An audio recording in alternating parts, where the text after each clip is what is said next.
Olá a todos, somos acadêmicos de enfermagem da Universidade Federal Fluminense e estamos aqui hoje para poder dar uma aula sobre queimaduras, a atuação do enfermeiro ao paciente com queimaduras, os primeiros socorros. Meu nome é Gabriel Moura, eu estou aqui juntamente com a Daiane Limonge, a Gabriela Lima e a Vera Barbosa. Passar, por favor. Como o texto diz, queimadura é toda e qualquer lesão produzida pela ação curta ou prolongada de temperaturas extremas no tecido de revestimento, presente no ser vivo denominado pele, podendo atingir mucosas, músculos, vasos sanguíneos, nervos e ossos. Existem algumas coisas que a gente deve levar em consideração aqui, que é o tempo de exposição do agente causador na pele do paciente, Como o texto diz ali, pela ação curta ou prolongada. Dependendo desse agente, seja ele físico, químico ou biológico, vai ter uma queimadura que tenha uma maior profundidade, que tenha uma maior extensão na pele daquele paciente. E uma outra coisa que devemos ressaltar é em relação das temperaturas extremas, que às vezes as pessoas pensam que é apenas o fogo, o vapor, temperaturas quentes que causam queimaduras, mas as queimaduras também são causadas pelas temperaturas frias, E essas temperaturas extremas, elas causam a desnaturação de proteínas dos tecidos e levam a uma alteração do tegumento até a destruição total dos tecidos envolvidos. Pode passar, por favor. E as queimaduras podem ser superficiais ou profundas, dependendo do agente causador e do tempo de exposição da pele a este agente. Estão classificadas de acordo com a profundidade, pelo grau da lesão e pela extensão da área atingida. Pode passar, por favor.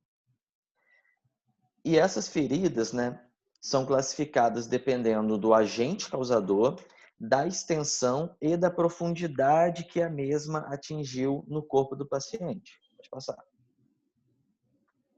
Vamos falar agora dos agentes causadores das queimaduras, que são subdivididos nos físicos, químicos e biológicos, que possuem dentro deles as suas subdivisões também, que eu vou falar agora. Pode passar. Em relação aos agentes físicos, vamos começar pelo térmico. Como eu disse anteriormente, tanto quente como frio causam a queimadura. Exemplos dos quentes: vapor, objetos aquecidos, água quente, chama. Acontece muito esse tipo de queimadura na cozinha, Às vezes, quando a pessoa está ali utilizando o forno, aí abre rápido e vem aquele vapor no rosto da pessoa. Aquele derramamento de água quente do fogão. E a chama em diversos tipos de situações, não só em cozinha.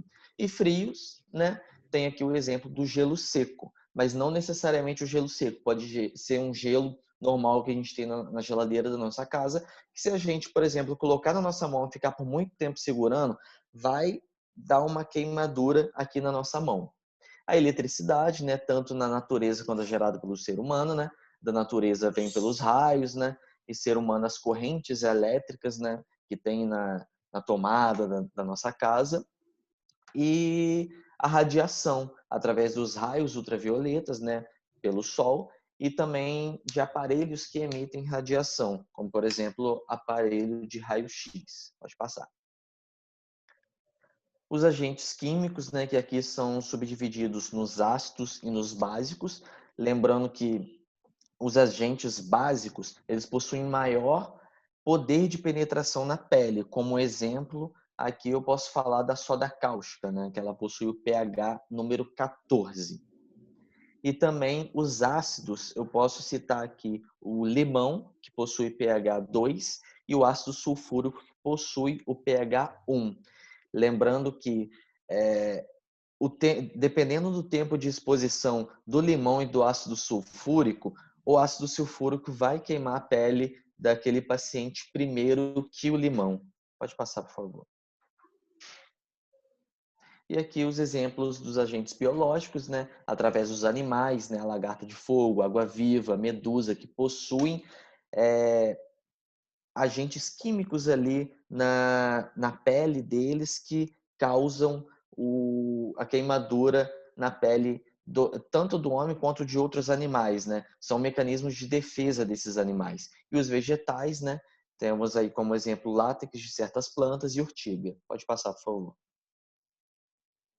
E aqui uma tabela mais detalhada sobre o exemplo aí dos agentes físicos, químicos e biológicos e sobre cada agente dentro desses exemplos que a gente trouxe aqui agora. Pode passar, por favor.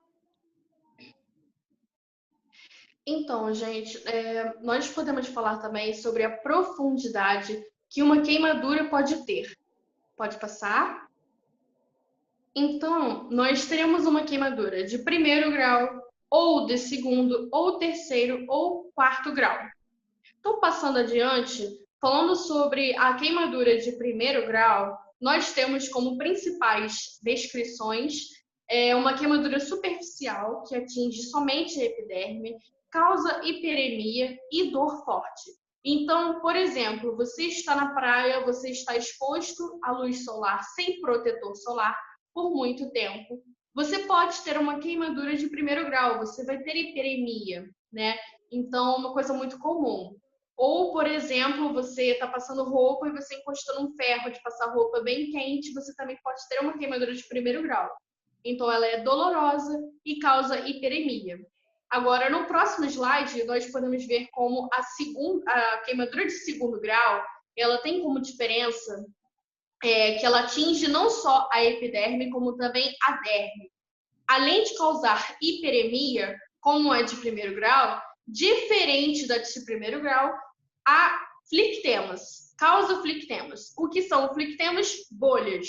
E a dor é muito maior, é muito mais intensa, muito mais dolorosa. Então, pegando o mesmo exemplo de uma pessoa que está sem protetor solar, exposto por muito tempo, pode ter uma queimadura de segundo grau. Porque quando uma pessoa se queima muito na praia, ela chega a ter bolhas e depois aquela pele descasca. Então, chegou a ser uma queimadura de segundo grau, né? Ou então, quando você está cozinhando e aí cai uma água fervente, né? Uma água, né, que está já em pontos de ebulição na sua pele, você também pode ter uma de segundo grau. E é muito mais dolorosa. Agora, no próximo slide, nós podemos ver como a diferença, a de terceiro grau, ela atinge níveis maiores de profundidade de tecidos no nosso corpo. Então, ela atinge a epiderme, derme, hipoderme, músculos, ossos e órgãos. Então, por exemplo, um caso de um paciente que teve queimadura porque foi eletrocutado, chegou uma queimadura de terceiro grau. Esse pode ser um exemplo. E aí, há feridas grandes e uma característica muito peculiar da de terceiro grau é que não causa dor. Mas aí você pode falar, eu conheço uma pessoa que teve queimadura de terceiro grau e sentiu dor. Tudo bem, mas para você ter uma queimadura de terceiro grau, você também passou pela de primeiro e de segundo. Então, nos tecidos subjacentes, você teve de primeiro e segundo grau que são dolorosos. Mas ali, exatamente até o ponto que você chegou a ter de terceiro grau, não há mais dor para você sentir. E no próximo slide, você tem a de quarto grau, em que você também atinge camadas mais profundas, como a epiderme, derme, hipoderme, músculos, ossos e órgãos, mas a característica de quarto grau é que há a carbonização total daquele indivíduo. Pode passar? Então, aqui a gente tem esquematizado nessa imagem os níveis diferentes de profundidade que são diferenciados de acordo com cada grau que uma queimadura pode ter. Pode passar.